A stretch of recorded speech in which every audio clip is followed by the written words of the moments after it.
કાઠિયાવાડી જમવાનું અને તેની મહેમાનગતિ દુનિયાભરમાં ફેમસ છે. અને જો તમારે તેનો સાચો અનુભવ મેળવવો હોય ને તો અમદાવાદ છોડી જસ્ટ તમે સૌરાષ્ટ્રમાં એન્ટર થાવ ને તો રાજકોટ પહેલા આવે ચોટીલા, જે ચામુંડા માતાજીના મંદિર માટે તો પ્રખ્યાત છે. સાથે જ ત્યાં એક રેસ્ટોરન્ટ છે લાલા રઘુવંશી. કાઠિયાવાડી અનલિમિટેડ મળતી થાળી છે, પોસાય તેવા ભાવમાં છે. તેની સાથે જ તે રોટલી, રોટલા, દાળ ભાત, ઘી ગોળ, અનલિમિટેડ છાશ અને તેની સાથે 4 પ્રકારના અથાણા અને 6 પ્રકારના શાક અને 10 પ્રકારના, અને શિયાળામાં જાવ ને તો 12 થી પણ વધારે પ્રકારના પીરસવામાં આવતા સલાડ અને સંભારા માટે. સાથે જ ઓરિજિનલ કાઠિયાવાડી મહેમાનગતિનો તમને અનોખો અનુભવ જોવા મળે, પોતીકું લાગે તેવું છે. તો જો તમે રાજકોટ સાઈડ જતા હો તો ચોટીલા આ રેસ્ટોરન્ટમાં ચોક્કસથી અનલિમિટેડ થાળી ખાવા જાજો. અને જો ન જવાના હોય ને તો આજે હું તમને ત્યાંની પૂરી થાળી નહીં બતાવું, પરંતુ ત્યાં પીરસાતા 12 જાતના સલાડ અને સંભારાની રેસીપી બતાવીશ. તો આ પણ તમે વિડીયો જોઈ અને આ બધી રેસીપી બનાવી અને કાઠિયાવાડી અનુભૂતિ ઘરમાં જ મેળવી શકો છો. અહીં પેલા 2 સલાડ બનાવવા માટે એક કાકડી અને એક ટમેટું લીધું છે. તો સૌથી પહેલો સલાડ બનાવવા અહીં એક ટમેટું લઈ તેનો ઉપરનો પીળો ભાગ કાઢી અને એ પછી ટમેટાની આવી થોડી થીક ગોળ ગોળ સ્લાઇસ પાડી લેવાની છે. ચપ્પુ વડે કટ કરતા જઈ અહીં મેં ટમેટાની સ્લાઇસ કરી અને તૈયાર કરી લીધી છે. અહીં લગભગ બધા કચુંબર કે સલાડ આ જ રીતે પીરસવામાં આવે છે. ટમેટાનું કટિંગ થઈ જાય ને એટલે આ ટમેટાને એક ડીશમાં ભરી લઈશું. તો સૌથી પહેલા ટમેટાનો સલાડ તૈયાર છે. હવે બીજો સલાડ બનાવવા માટે મેં કાકડીને પાણીથી સાફ કરી લીધી છે. તેની પિલર વડે આ રીતે છાલ ઉખાડી લેવાની છે. એક કાકડીની છાલ ઉખડી જાય ને એટલે તેને પણ ગોળ ગોળ ટુકડામાં સ્લાઇસ કરી અને કટ કરી લેવાની છે. અહીં પસંદગી હોય ને તો તેના મોટા ટુકડા પણ કરી શકાય. જો કાકડીની સ્લાઇસ બની અને તૈયાર થઈ જાય ને એટલે તેને ડીશમાં કાઢી લેવાની. ઉપરથી કંઈ પણ ઉમેરવાની જરૂર નથી. ત્રીજું સલાડ બનાવવા માટે એક બીટ લઈશ. બીટની છાલ મેં ઉખાડી લીધી છે. તો પહેલા આવી બીટની મોટી મોટી સ્લાઇસ કરી લેવાની અને એ પછી કરેલી સ્લાઇસને આ રીતે ચોપર સ્ટેન્ડ પર રાખી અને લાંબા લાંબા ટુકડામાં કટ કરી લેવાની છે. અહીં બીટ છે ને તે આ જ રીતે લાંબા ટુકડામાં પીરસવામાં આવે છે. બનેલા બીટના આવા લાંબા ટુકડાને હવે એક ડીશમાં કાઢી લઈશું. આ બધા સલાડમાં કોઈ પણ મીઠું કે કંઈ પણ ઉમેરવામાં આવતું નથી. બસ આ જ રીતે કટિંગ કરી અને પીરસાય છે. રેગ્યુલર પીરસાતા સંભારા અને સલાડમાં જો આપણે કાકડી સમારી લીધી, પછી બીટ છે એ સમારી લીધું અને તેની સાથે ટમેટા જે આ જ રીતે પીરસાય છે. હવે આપણે મૂળા જે અત્યારે ખૂબ જ મળે છે તેમાંથી ઉપયોગ કરી અને ત્યાં પીરસાતા 2 એક સલાડ અને એક સંભારો બનાવશું. તેની સાથે ગાજર છે તે 2 રીતે અલગ અલગ રીતે તેના સલાડ અને સંભારા બનાવવામાં આવે છે તે પણ જોશું. અને તેની સાથે જ કોબીજનો ઉપયોગ કરી અને આપણે એક કાચો સંભારો એટલે કે કાચો સલાડ અને એક પાકો સંભારો બનાવશું. હવે અહીં મેં એક મૂળો લીધો છે. આ મૂળાનો ઉપયોગ કરી આપણે 2 પ્રકારના એટલે કે એક સલાડ અને એક સંભારો બનાવશું. તો પહેલા મૂળાનો ઉપયોગ કરી ચોથા પ્રકારનું સલાડ બનાવવા માટે મૂળાના પાનને ચપ્પુ વડે અલગ કરી નાખવાના છે. પાનનો ઉપયોગ કરવો છે એટલે તેને અહીં જ રાખશું. અહીં મોટો મૂળો છે તો તેના ટુકડા કરી લઈશ અને એક ટુકડાને લઈ પિલર વડે તેની છાલ કાઢી લેવાની છે. છાલ નીકળી જાય ને એ પછી તેને પણ ચપ્પુ વડે આ રીતે ગોળ ગોળ રાઉન્ડ શેપમાં ચિપ્સ પાડી લેવાની છે. જુઓ અહીં એક સરખી ગોળ સ્લાઇસ બની અને તૈયાર થઈ ગઈ છે. આ સ્લાઇસને પણ આવી રીતે એક ડીશમાં કાઢી લેવાની અને મૂળાને પીરસવામાં પણ કોઈ પણ મસાલો ઉમેરવામાં નથી આવતો. હવે પાંચમો સંભારો મૂળાના પાનનો ઉપયોગ કરી અને બનાવશું. તો સંભારો બનાવવા માટે અહીં મૂળાના પાનને વીણી અને દાંડીથી અલગ કરી લેવાના. મોટા પાન સાથે ઝીણા કૂણા પાન હોય ને તેને પણ વાપરી લેવાના છે. બધા પાનને અલગ કર્યા પછી ચોપર સ્ટેન્ડ પર રાખી ચપ્પુ વડે એકદમ ઝીણા સમારી લેવાના છે. બને એટલા ઝીણા સમારીએ ને તો આ સંભારો એકદમ સ્વાદિષ્ટ બને છે. સમારેલા પાનને હવે એક મોટા બાઉલમાં લઈ લેવાના છે. તેમાં બાકી રાખેલો મૂળાના પણ મેં નાના ટુકડા કરી લીધા હતા તે પણ સાથે ઉમેરી દઈશ. હવે તેમાં 1/4 ટીસ્પૂન મીઠું ઉમેરી દેવાનું અને સમારેલા મૂળાના પાનમાં અને મૂળાના ટુકડામાં મીઠું એકદમ સરસ મિક્સ કરી લેવાનું, જેથી તેમાં વધારે તીખાશ હોય ને તો તે ઓછી થઈ જાય. ઢાંકણ ઢાંકી 10 થી 15 મિનિટ એમનેમ રહેવા દઈશું. એ પછી મૂળાના પાનને ચેક કરતા અહીં જુઓ મીઠું સરસ ભળી ગયું છે અને તેનું પાણી થયું છે. અહીં મૂળાના પાનને પ્રેસ કરતા આ રીતે પાણીનો ભાગ બહાર આવશે. તો હવે ગેસની મીડિયમ ફ્લેમ પર પેન રાખી તેમાં 1/2 ટીસ્પૂન તેલ ઉમેરી અને ગરમ કરવાનું. ગરમ થયેલા તેલમાં અડધી ટીસ્પૂન રાઈ, 1/4 ટીસ્પૂન જીરું અને સહેજ એવી હિંગ ઉમેરી વઘાર થવા દેવાનો. વઘાર સતરાઈ જાય ને એટલે મીઠામાં પલાળેલા મૂળાના પાન અને ટુકડા વઘારી દેવાના છે. મસાલામાં ઉપરથી 1/8 ટીસ્પૂન હળદર પાવડર, 1/4 ટીસ્પૂન લાલ મરચું પાવડર, મીઠું આપણે પહેલા જ ઉમેરેલું છે, માટે આ સમયે ફક્ત અડધી ટીસ્પૂન ખાંડ ઉમેરી એકદમ સરસ રીતે બધું મિક્સ કરવાનું. બધું બરાબર મિક્સ થઈ જાય ને એટલે 3 થી 4 ટીસ્પૂન જેટલું પાણી ઉમેરી દેવાનું. એક વખત મિક્સ કરી ઢાંકણ ઢાંકી 2 થી 3 મિનિટ ગેસની લો ફ્લેમ પર ચડવા દઈશું. એ દરમિયાન બીજી તરફ એક બોલની અંદર 1 ટેબલસ્પૂન બેસન ઉમેરી દેવાનું. સાથે તેમાં 1/4 કપ જેટલું પાણી ઉમેરી બેસનમાં પાણી બરાબર મિક્સ કરી લમ્સ વગરનું મિશ્રણ તૈયાર કરી લેવાનું છે. જુઓ, તુરંત જ તૈયાર થયેલા મીડિયમ થિકનેસ વાળા આ ચણાની સ્લરી તૈયાર થઈ ગઈ છે. તો બીજી તરફ 3 મિનિટમાં ઢાંકણ ખોલી પેનમાં મૂળાની ભાજી એકદમ સરસ અધકચરી જોઈએ ને તેવી ચડી ગઈ છે. આ સમયે ઉપરથી બનાવેલી બેસનની સ્લરી છે ને તે ઉમેરી દેવાની. ગેસની ફ્લેમ લો રાખી એકદમ સરસ રીતે મિક્સ કરવાનું. અહીં આજે આપણે કાઠિયાવાડી સ્પેશિયલ મૂળાનું ખાર્યું બનાવ્યું છે. જે આ રેસ્ટોરન્ટમાં આ ખાર્યું છે ને તે આ સિઝનમાં પીરસવામાં આવે છે. એકદમ ટેસ્ટી મૂળાનું ખાર્યમાં થોડું મીડિયમ થિકનેસ વાળું થાય ને એટલે ગેસ પરથી ઉતારી લઈ ગરમા ગરમ એક ડીશમાં પીરસી લેવાનું. મૂળાની જેમ જ મૂળાનું ખાર્યું છે ને તે દરેક કાઠિયાવાડી ઘરોમાં તો બને જ છે. હવે અહીં એક મેં કોબી લીધી છે.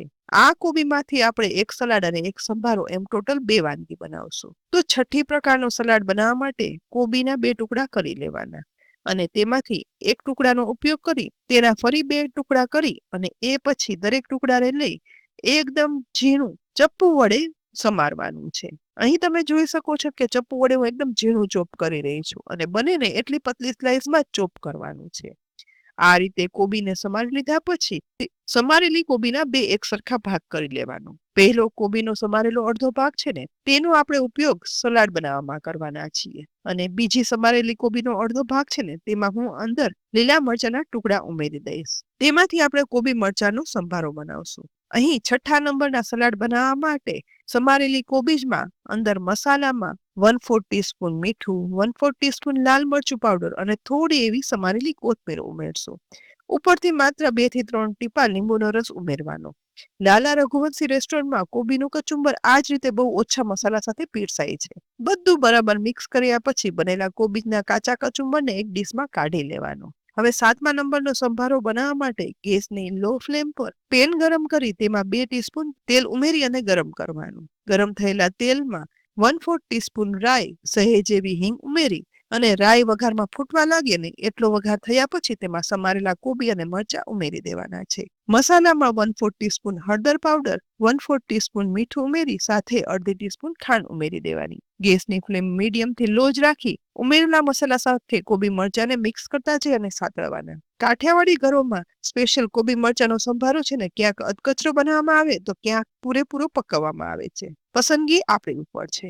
લગભગ 1 થી 1.5 મિનિટ સાતળ્યા પછી મિક્સ થયેલો એકદમ મસ્ત મજાના સ્વાદનો કોબી મરચાનો સંભારો તૈયાર છે. તો તેને ગેસ પરથી ઉતારી અને ડીશમાં પીરસી લેવાનો. માત્ર 2 થી 3 મિનિટમાં બની જતો કોબી મરચાનો સંભારો એટલો સરસ બને છે ને કે કાઠિયાવાડી સ્વાદ આપણા ઘરમાં આવી જશે. હવે 8મો અને 9મો સલાડ અને સંભારો બનાવવા માટે અહીં મેં ગાજર લીધા છે.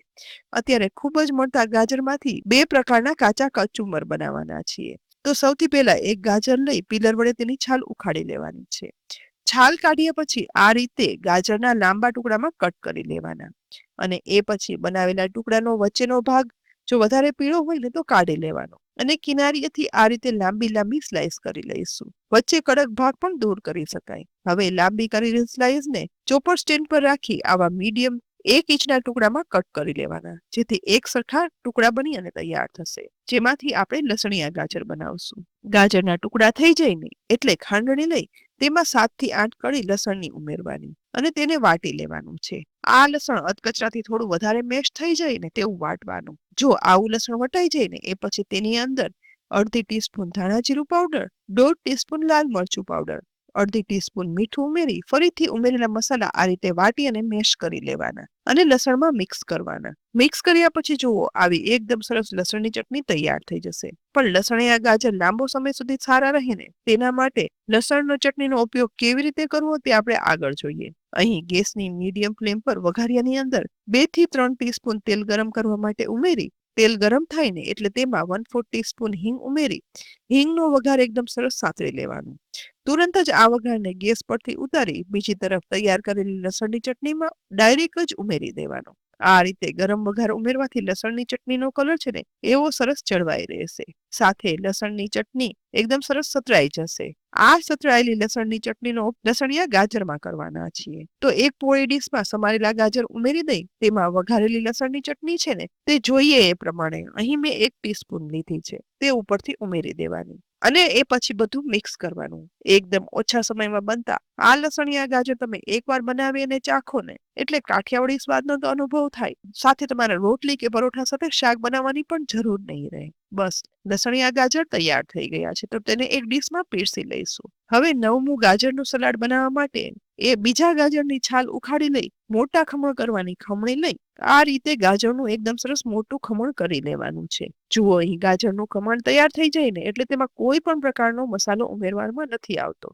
ડાયરેક્ટ જ તેને ડીશમાં પીરસી દેવામાં આવે છે અને આ જ રીતે ત્યાં પીરસાય છે. પરંતુ આ સમયે જો તમારે મસાલો કરવો હોય ને તો મીઠું, લાલ મરચું પાવડર અને ધાણા જીરું પાવડર ઉમેરી સાદો મસાલો કરી શકાય છે, પરંતુ તે પીરસવા સમયે જ ઉમેરવાનો. હવે 10મું સલાડ બનાવવા માટે અહીં હું કાચું પપૈયું લઈશ. સાઈઝમાં મોટા એવા કાચા પપૈયાના 2 ટુકડા કરી લઈશ. નાનો થયેલો ટુકડો છે ને તેનો હવે ઉપયોગ અહીંયા સલાડ માટે કરીશ. તો પિલર વડે તેની સૌથી પહેલા છાલ ઉખાડી લેવાની છે, જેથી તેની કડવાશ છે ને તે દૂર થઈ જાય, કારણ કે કાચા પપૈયાની છાલ કડવી હોય છે. બસ છાલ ઉખાડ્યા પછી આ પપૈયાના ટુકડાને જાડા ખમણ કરવાની ખમણી લઈ અને એકદમ સરસ મીડિયમ જાડું ખમણ કરી લેવાનું છે.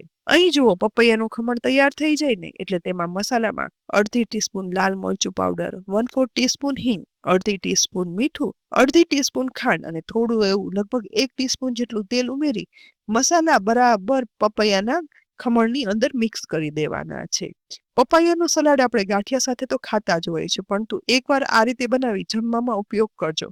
ખરેખર અનોખા ટેસ્ટ સાથે મજા આવી જશે. બસ મિક્સ થયેલા લાલ મસાલા સાથે બનેલા પપૈયાના કાચા સલાડમાં થોડી એવી કોથમીર ઉમેરી મિક્સ કરી દેવાની અને પછી એક ડીશમાં પીરસી દેવાનું. હવે 11મો સલાડ બનાવવા માટે અહીં મેં એક ડુંગળી લીધી છે. ડુંગળીની છાલ કાઢી લીધા પછી પહેલા તેના 2 મોટા ટુકડા કટ કરી દરેક ટુકડાને લઈ આ રીતે તેમાંથી 4 થી 5 લાંબા ટુકડા કરી લેવાના. રાણા રઘુવંશી રેસ્ટોરન્ટમાં ડુંગળીના આ રીતે મોટા ટુકડામાં જ પીરસાય છે, પણ તેમાં ખાસ એક મસાલો કરાય છે. તો સમારેલી ડુંગળીને એક બોલમાં કાઢી લઈ તેમાં મસાલામાં ઉમેરશું 1/2 ટીસ્પૂન લાલ મરચું પાવડર, 1/2 ટીસ્પૂન ધાણા જીરું પાવડર, 1/4 ટીસ્પૂન મીઠું અને એ પછી ચલાવી મિક્સ કરવાનું.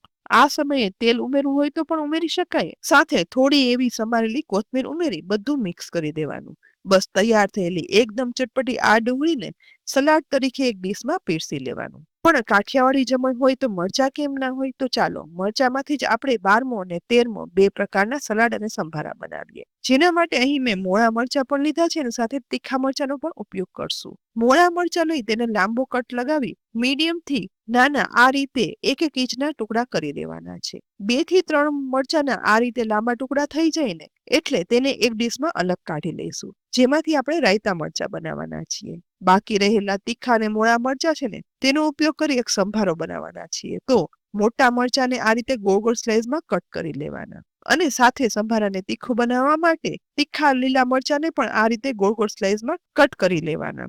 હવે ગોળ સ્લાઇસ કટ કરેલા મરચાને પણ એક ડીશમાં અલગ કાઢી લઈશું. હવે 12મો સલાડ રાયતા મરચા બનાવવા માટે લાંબા કરેલા મરચાના ટુકડામાં 1 ટીસ્પૂન રાઈના કુરિયા ઉમેરવાના, સાથે 1/2 ટીસ્પૂન મીઠું, 1/4 ટીસ્પૂન હળદર પાવડર અને 1 ટીસ્પૂન જેટલું તેલ ઉમેરી બધું ચમચી વડે ચલાવતા જઈ અને મિક્સ કરી દો ને એટલે કોઈ પણ મહેમાન આવે કે ઘરમાં ઇન્સ્ટન્ટ ખાવા હોય ને તો આ રીતે ઇન્સ્ટન્ટ લીલા રાયતા મરચા બનાવી શકાય છે અને આવા જ ક્રિસ્પી કડક રહે છે. અને કાઠિયાવાડી આ રેસ્ટોરન્ટમાં આ જ રીતે ઇન્સ્ટન્ટ રાયતા મરચા બનાવી અને પીરસાય છે. હવે સૌથી છેલ્લે 13મો સંભારો બનાવવા માટે ગેસની મીડિયમ ફ્લેમ પર ગરમ થતી પેનની અંદર 2 ટીસ્પૂન તેલ ગરમ કરી સાથે તેમાં વઘારમાં 1/2 ટીસ્પૂન રાઈ, 1/2 ટીસ્પૂન મેથી અને 1/4 ટીસ્પૂન જીરું અને હિંગ ઉમેરી વઘારને સરસ થવા દઈશું. વઘારમાં મેથીની સુગંધ આવવા લાગે ને એટલે તુરંત જ તેમાં સ્લાઇસ કરેલા ગોળ, તીખા અને મોળા મરચા છે ને તે ઉમેરી દેવાના. મસાલામાં 1/4 ટીસ્પૂન મીઠું, 1/4 ટીસ્પૂન હળદર પાવડર, 1/4 ટીસ્પૂન લાલ મરચું પાવડર ઉમેરી એકદમ સરસ રીતે ગેસની મીડિયમ ફ્લેમ પર મરચા સાતળવાના. એકદમ ઈઝી રીતે બનતા આ મરચા સ્વાદમાં એટલા સરસ બને છે. હા, હજી એક વસ્તુ ઉમેરવાની બાકી છે. મસાલા બરાબર સતળાઈ જાય ને એટલે ઉપરથી 1 થી 1.5 ટીસ્પૂન બેસન સ્પ્રિંકલ કરી દેવાનો અને મરચા સાથે બેસન ચીપકે ને એટલે 3 થી 4 ટેબલસ્પૂન પાણી ઉમેરી બીજું કાંઈ પણ ઉમેર્યા વગર હવે બધું ધીરે ગેસે મિક્સ કરી દેવાનું. મિક્સ થતા જ બેસનની સુગંધ સાથે લોટવાળા એકદમ સ્વાદિષ્ટ મરચા એટલા સરસ તૈયાર થઈ જશે ને કે ના પૂછો વાત. બનેલા આ મરચાને ગેસ પરથી ઉતારી ડીશમાં પીરસી લેવાના. અહીં આજે આપણે ચોટીલાના ફેમસ લાલા રઘુવંશી રેસ્ટોરન્ટમાં પીરસાતા સંભારા અને સલાડ બનાવ્યો. તો આ બધી રેસીપી તમને કેવી લાગી? ચોક્કસથી બધા સાથે નહીં તો એક એક બનાવીને ટ્રાય કરજો. રેસીપી ઉપયોગી લાગી હોય તો લાઈક કરી અને શેર કરજો. અમારી kitchen series YouTube channel subscribe કરી અમારા ફેસબુક પેજને પણ લાઈક કરી અને ફોલો કરી લેજો, જેથી આવી અનેક ઉપયોગી રેસીપીના અપડેટ્સ તમને તુરંત જ મળે. આવતીકાલે ફરી મળશું એક નવી રેસીપી સાથે. ત્યાં સુધી આવજો.